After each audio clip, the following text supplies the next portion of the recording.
நம்ம உலகநாயகன் கமலஹாசன் மற்றும் இயக்குனர் சங்கர் கூட்டணியில இந்தியன் 2 படம் உருவாகியிருக்கு. இந்த படத்துக்கான பணிகள் எல்லாமே விறுவிறுப்பா நடைபெற்று இருக்கு. இந்தியன் 2 படத்தை பொறுத்த வரைக்கும் மொத்தம் 2 பாகங்களா இந்த படத்தை வெளியிட முடிவு பண்ணிருக்காங்க. இந்தியன் 2 மற்றும் இந்தியன் 3 ஆகிய 2 படங்கள் அடுத்தடுத்து வெளியாக காத்துட்டு இருக்கு. படத்துக்கான ப்ராசஸ், சாங்கான ஷூட்டிங் அப்படின்ற வேலைகள் நடந்துட்டு இருக்கு. அதே வேளையில கமலஹாசன் மற்றும் இயக்குனர் மணிரத்னம் கூட்டணியில உருவாயிட்டு வர படம் தான் தக் லைஃப். இந்த படத்துக்கான ஷூட்டிங் ப்ராசஸ் பொறுத்த வரைக்கும் ஃபாரின் கண்ட்ரியில இந்த படத்துக்கான ஷூட்டிங் ப்ராசஸ் எல்லாமே நடந்துட்டு இருக்கு. இந்த படத்துல கமலஹாசன், ஜெயம் ரவி, துல்கர் சல்மான், ஐஸ்வர்யா லட்சுமி, த்ரிஷா உள்ளிட்ட பலர் இந்த படத்துல இணைஞ்சிருந்தாங்க. அது மட்டும் இல்ல, மலையாள நடிகர் துல்கர் சல்மான் இந்த படத்துல இணைஞ்சிருந்தாரு.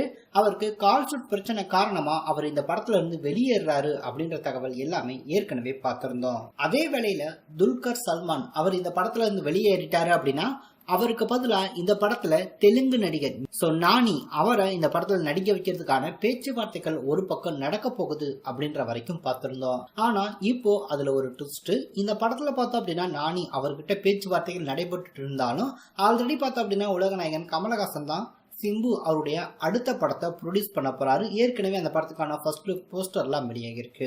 அதை மையப்படுத்தி சிம்புவை இந்த படத்துல ஏன் நடிக்க வைக்க கூடாது அப்படின்ற மாதிரி பேச்சுவார்த்தைகள் ஒரு பக்கம் அரங்கேறிட்டு இருக்கு. ஏற்கனவே இந்த படத்துல பார்த்தோம் அப்படின்னா சிம்புவை தான் நடிக்க வைக்க பேச்சுவார்த்தைகள் எல்லாமே ஆரம்ப கட்டத்திலே இருந்துச்சு. ஆனா ஒரு சில பிரச்சனை காரணமா சிம்பு இந்த படத்துல இணையல. ஆனா திரும்பவும் பார்த்தோம் அப்படின்னா சிம்புவை இந்த படத்துக்குள்ள கொண்டு வரதுக்காண்டி இயக்குனர் மணிரத்னம் மற்றும் உலகநாயகன் கமலஹாசன் இவங்க 2 பேருமே பேசிட்டு இருக்காங்க அப்படின்ற தகவல் கிடைச்சிருக்கு. சோ சிம்பு பார்த்தோம் அப்படின்னா இந்த படத்துல இணையும் பட்சத்துல மிகப்பெரிய ஒரு எதிர்பார்ப்புல இந்த ஒரு தக் லைஃப் படம் ரிலீஸ் ஆகும் அப்படின்னு சொல்லலாம். அதே மாதிரி சிம்பு அவருடைய அடுத்த படத்துக்கான ப்ராசஸ் அப்படின்றது இன்னும் நடந்துட்டே இருக்கான். மேபி இந்த படத்துக்கான ஷூட்டிங் ப்ராசஸ் மேலும் தள்ளி போயிருக்கு அப்படின்ற தகவல் தான் தற்போது தெரிய வந்திருக்கு.